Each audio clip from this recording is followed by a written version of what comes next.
Oh, vous êtes là! Eh bien bonjour et bienvenue pour ce 4e épisode de Ce que j'en pense.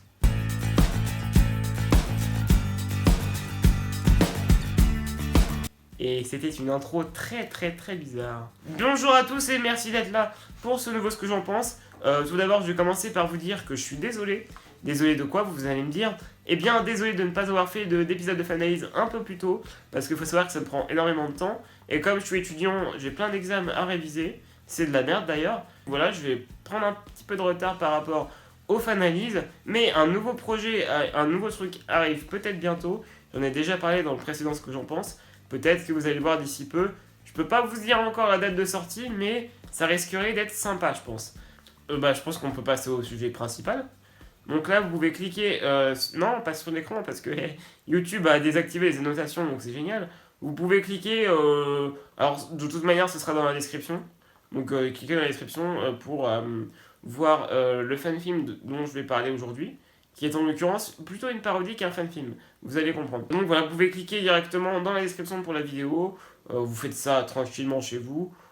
Tranquillement, hein, bon, on n'est pas non plus à vous presser ni rien. Donc, la vidéo s'appelle, j'ai ma petite feuille encore une fois, Deadpool Musical, Beauty and the Beast, Gaston, Parody. Alors, donc vous avez entendu Deadpool, bien évidemment. Deadpool, qu'est-ce que c'est Deadpool? Qui est ce Deadpool hein, dont on parle depuis maintenant bientôt 2 ans de manière assez vive et de manière moins pondérée qu'avant en fait. Deadpool, c'est qui? C'est un super-héros de l'univers Marvel.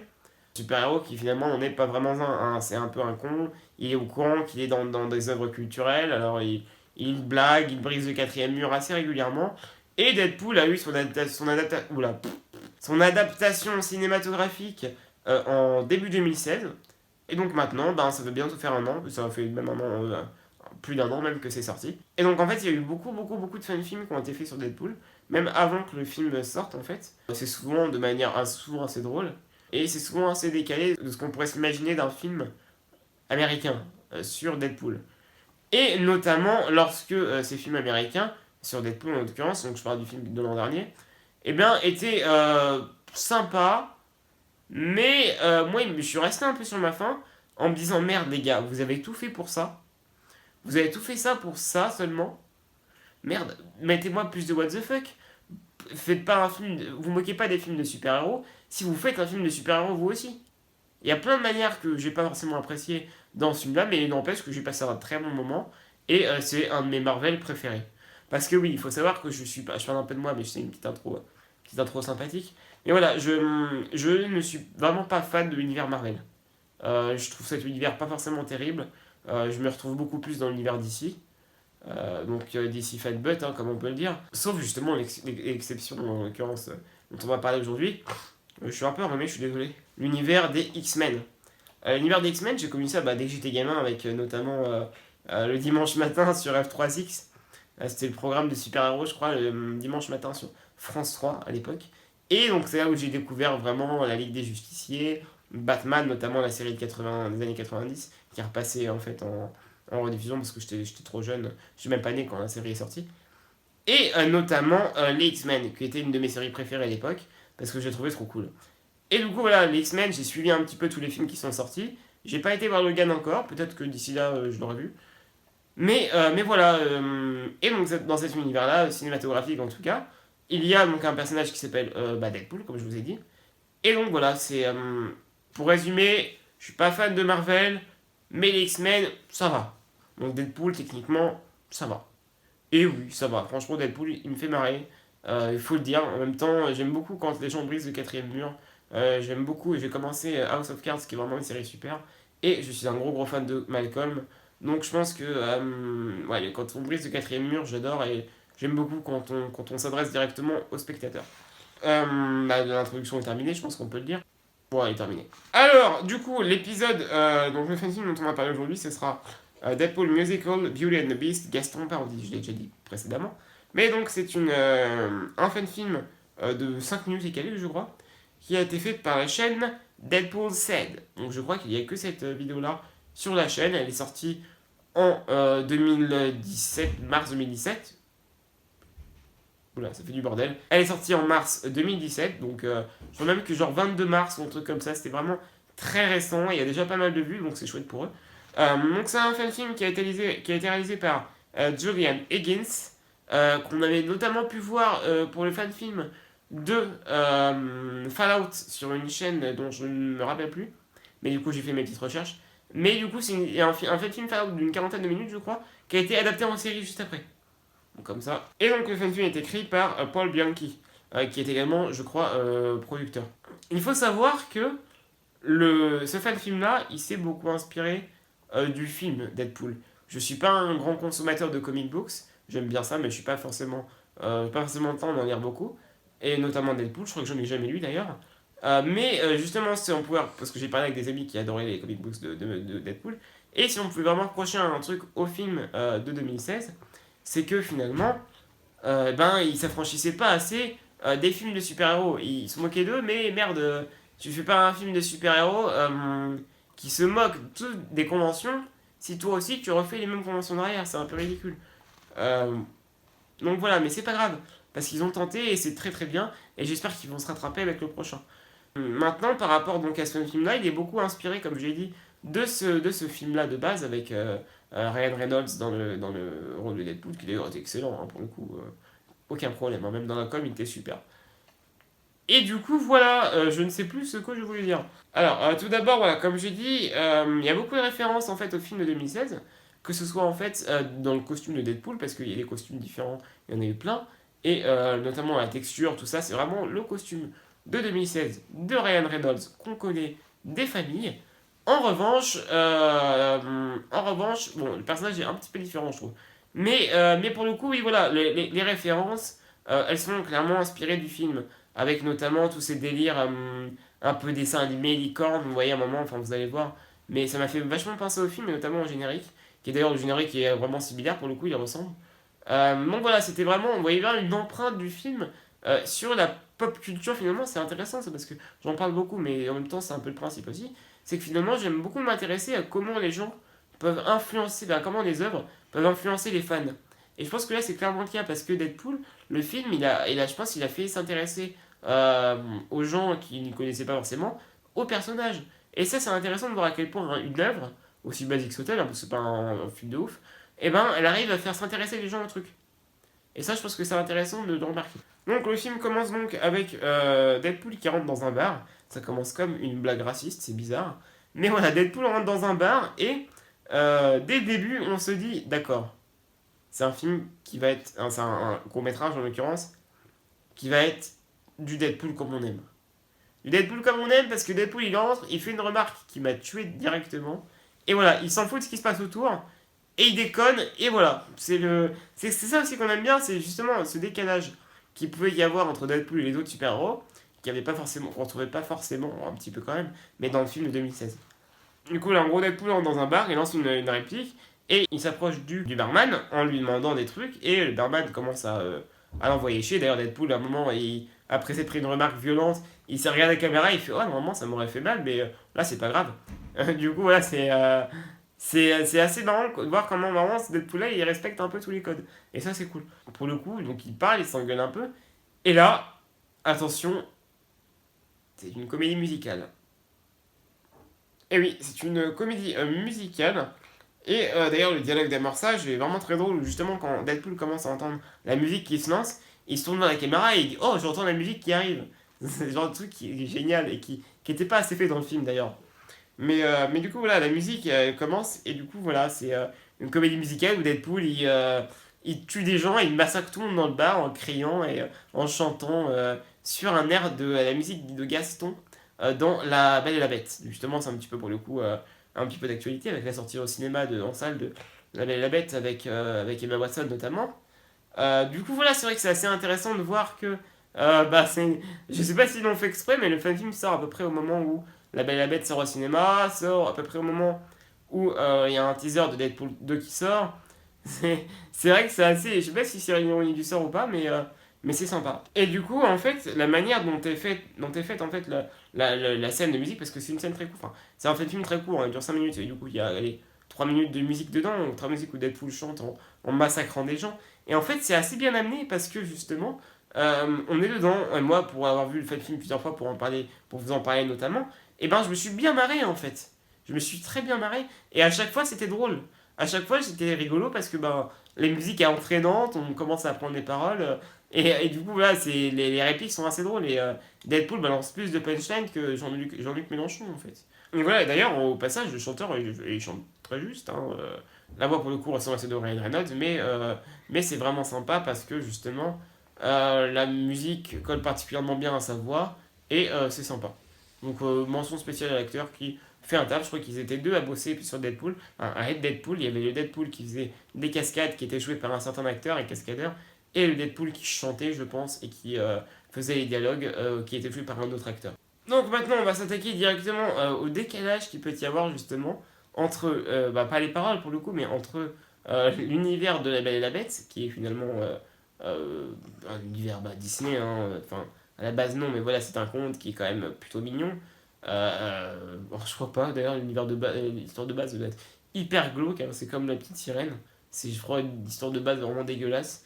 Mais du coup, là, il y a un petit décalage en fait entre le teint de la musique qui est un petit peu chantant, un petit peu, voilà, un petit peu mignon, avec Deadpool qui coupe des têtes, massacre des gens, insulte les gens, demande s'il peut baiser Hulk en plein milieu de la chanson, et demande si il peut coucher avec, enfin pas coucher, mais voilà, dit des absurdités en tuant des gens, en massacrant des gens, il se fait la petite musique sympa derrière, et c'est ridicule parce qu'il danse, il chante, enfin, c'est vraiment génial. Et c'est en fait, ça colle super bien pour le coup à Deadpool. On aurait fait ça avec d'autres personnages, ça aurait été débile, ben voilà.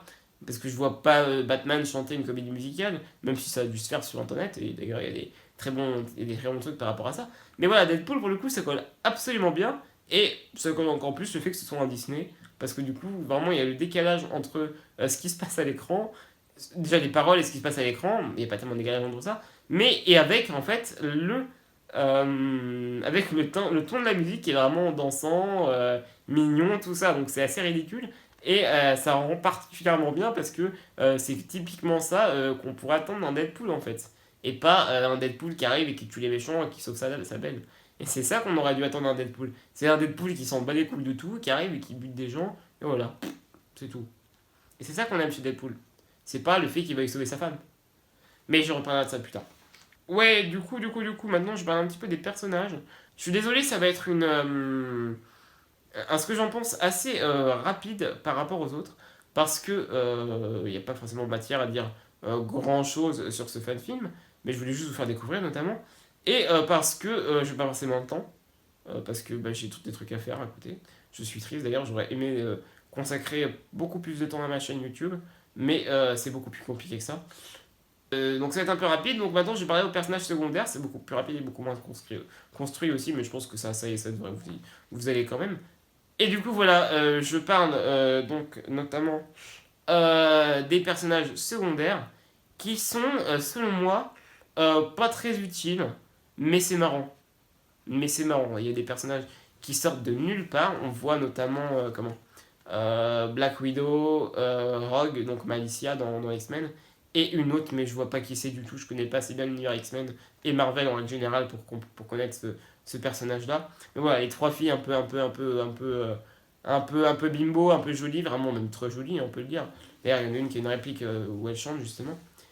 Et c'est vrai que c'est assez intéressant de voir à quel point finalement ces personnages-là ils sont anecdotiques, ça sert à rien. Il y a Spider-Man qui arrive aussi d'ailleurs, une petite bague, justement par rapport à Deadpool qui est en train de se battre, qui se bat contre les méchants.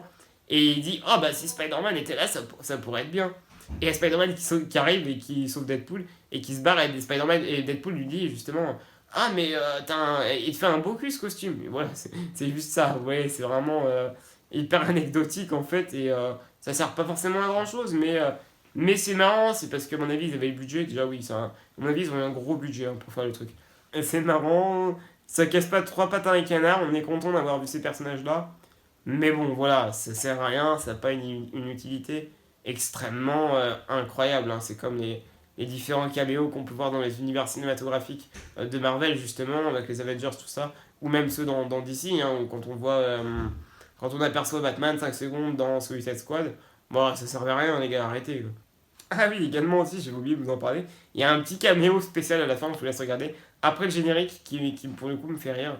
Parce que, encore une fois, bah, est-ce que c'est ayant une sort avec le film Logan qui sort ou pas, je sais pas. Mais voilà, c'est assez marrant en fait. Et bah, je vous conseille de regarder la vidéo, même après le générique. Parce qu'il se passe des trucs. Bon, un truc, voilà, c'est pas très utile, mais c'est marrant. Et on est content de voir ça. En fait, faut pas, je pense, pour ce genre de fan film, faut pas se poser la question si c'est utile d'un point de vue cinématographique ou même scénaristique. Parce que c'est un film vraiment qui a été fait pour la déconnade, même si pour le coup il y a du budget, hein, je dis pas. Mais c'est un film qui a été fait pour la déconnade et on peut difficilement traiter ce film comme on en traite d'autres en fait. Maintenant, un autre aspect qui a beaucoup servi à Deadpool, le film notamment, et même au BD, surtout au BD, même j'ai envie de vous dire, c'est l'aspect un peu vulgaire et violent qu'il peut y avoir. C'est quand même hyper vulgaire et hyper violent. Alors attention, je suis pas mon puritanisme ni rien. Moi, ça me fait marrer, j'aime bien. Mais voilà, c'est vrai que c'est pas à mettre entre les mains de tous les gens. Je sais pas si la vidéo, elle est déconseillée au moins de tel ou tel an. Je me rappelle pas avoir vu ça. Après, bon, je pense que Famille de France, ils ont autre chose à foutre. Ils préfèrent faire censurer les films avec des saucisses. C'est beaucoup plus important. Du coup, c'est vrai que c'était assez. C'est un film qui est assez ouais, vulgaire et violent, comme j'ai dit. Mais encore une fois, ça colle vachement bien à l'histoire. Et ça, la violence et la vulgarité, ça a quand même fait le fond de commerce du film Deadpool de 2016. Parce qu'ils ont dit oh, attention, c'est le premier film de super-héros, rated R. Rated R, c'est interdit au moins de 13 ans, il me semble, en Amérique. Et en gros, voilà, c'était le premier film de super-héros à avoir fait ça. Donc c'est vrai que c'est assez intéressant de voir encore une fois, ils ont vraiment repris les codes et bon, c'est sympa, moi j'aime bien. Après, le fan film a des défauts, comme j'ai dit, comme je le dis à chaque fois d'ailleurs, il faut pas notamment se cantonner à ses qualités, il faut aussi un peu parler des défauts parce que à chaque œuvre, peu importe hein, qu'elle soit littéraire, cinématographique, vidéoludique aussi, il y a des défauts partout de toute manière, hein. Sauf peut-être Zelda Breath of the Wild, qui n'est pas loin de la perfection. Mais ça, bon, voilà. Non, mais par ailleurs, il y a quelques défauts comment quelques faux raccords, tout ça, mais après, c'est aussi dans l'univers de Deadpool où c'est fait un peu exprès, où finalement, c'est des exagérations scénaristico-réalisatrices. Je sais aucunement si ce mot existe, hein. N'allez pas vérifier, je ne crois pas.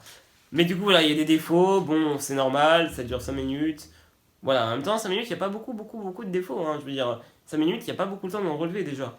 Mais voilà, c'est un pareil qui a été pris, qui a été risqué également, de faire une comédie musicale sur l'univers de Deadpool. Et qui s'était risqué notamment parce que c'est une musique à la base de Disney, dans La Belle et la Bête. Mais finalement, ça rend bien, et ça nous fait rire. Ça nous fait rire parce que c'est le genre de truc qu'on aurait aimé voir au cinéma en fait. Maintenant, une petite courte partie par rapport au rythme. Bah, déjà, tout dans ce même film est très rapide. C'est hyper rapide. Il expédie les voilà, répliques, réplique contre réplique, blague. Réplique contre réplique, blague. Voilà. Et en tout cas, le début. Et après, comment ça change. Et notamment avec la musique. Mais justement, en fait, c'est hyper rapide parce que déjà, c'est 5 minutes, donc c'est très peu. Et voilà, ça explose de partout, il y a des meurtres partout, tout ça. Mais en même temps, c'est rapide, mais le rythme est nickel. Bon, à aucun moment on se fait chier en fait.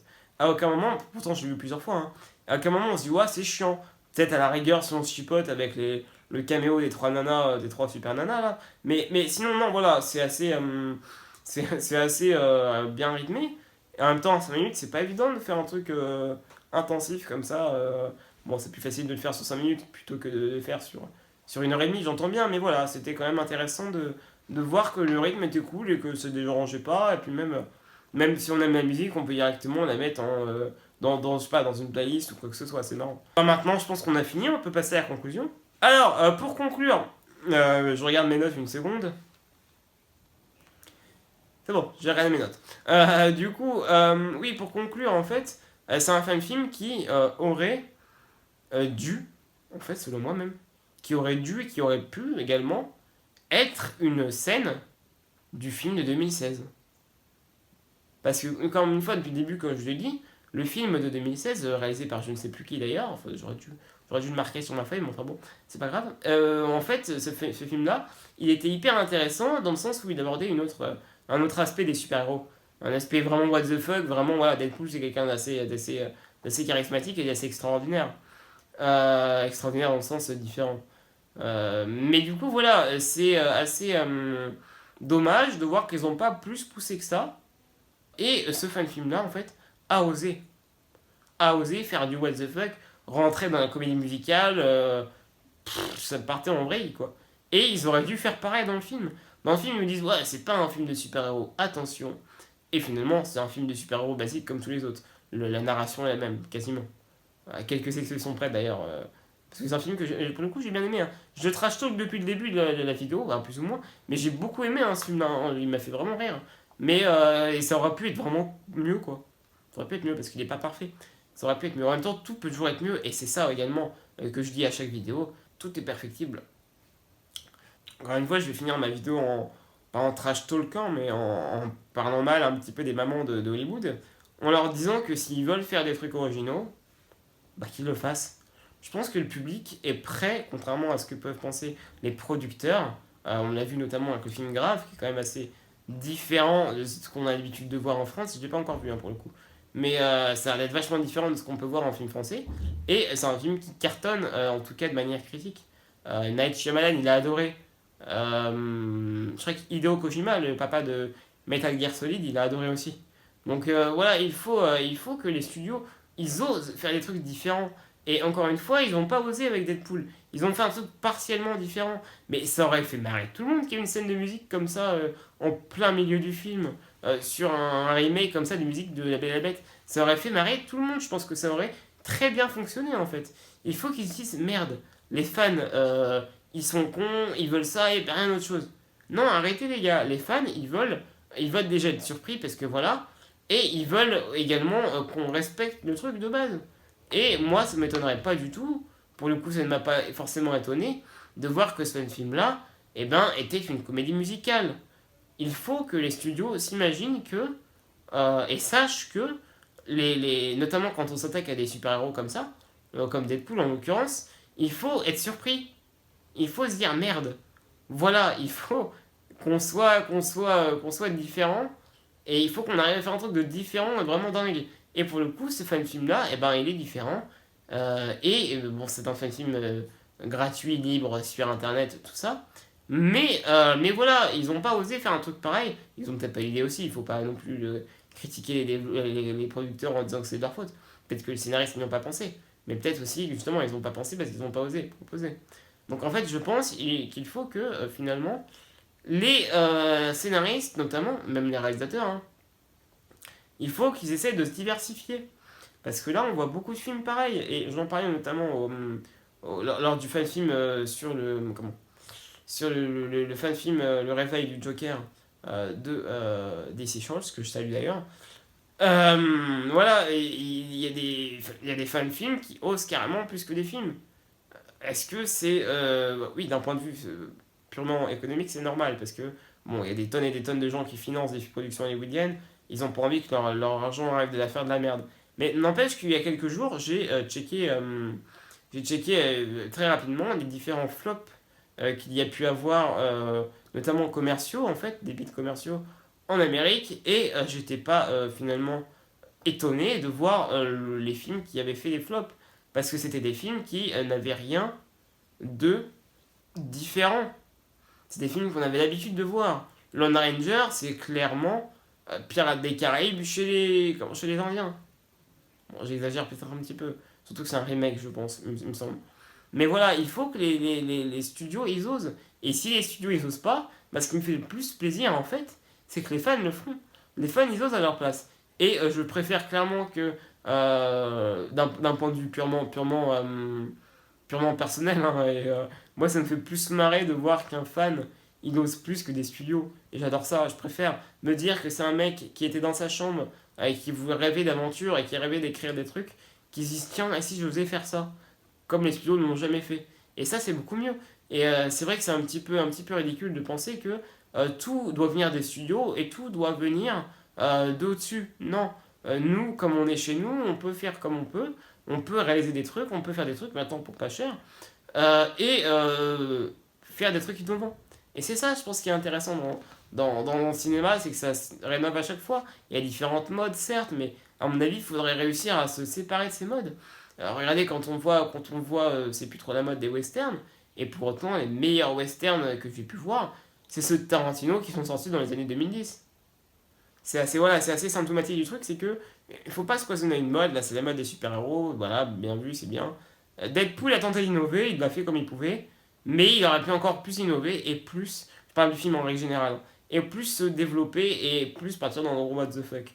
Genre Deadpool limite sort de l'action, s'assoit sur le banc dans une salle de cinéma à l'écran et dit ah bah vous voyez c'est bien. Ouais, ce genre de truc là, ça pourrait être sympa de briser encore plus le quatrième mur. Même pas de briser en fait, mais de traverser en fait. Et, et je pense que ce genre de truc, les studios ils osent pas encore faire. Merci à tous et à toutes d'avoir suivi cet épisode. N'oubliez pas de vous abonner et de lâcher un pouce bleu si cela vous a plu. Bien évidemment, vous pouvez me retrouver sur Twitter, page Facebook Incoming. Attendez un petit peu, ça devrait arriver d'ici quelques mois. Encore une fois, s'il n'y a pas trop d'activité sur la chaîne d'ici fin avril, début mai, même mi-mai en fait, c'est parce que j'ai mes examens, donc vous inquiétez pas, c'est normal. Cet été, vous aurez du contenu à en chier, même s'il y a beaucoup de monde qui regarde YouTube l'été, c'est pas grave, vous aurez ce qu'il faut, où il faut. Et l'année prochaine, je risquerai d'avoir un peu plus de temps pour vous, donc tant mieux. Et merci encore d'avoir regardé cette vidéo jusqu'au bout. Je vous conseille de regarder des trucs, de regarder des fan-films, d'être plus ouvert à ce qui peut se passer, même si c'est déjà le cas. Hein. On n'est jamais trop ouvert, trop ouvert. Mais voilà, il faut toujours aller voir plus loin et tenter d'innover à sa manière. Merci à tous, à bientôt et gros bisous.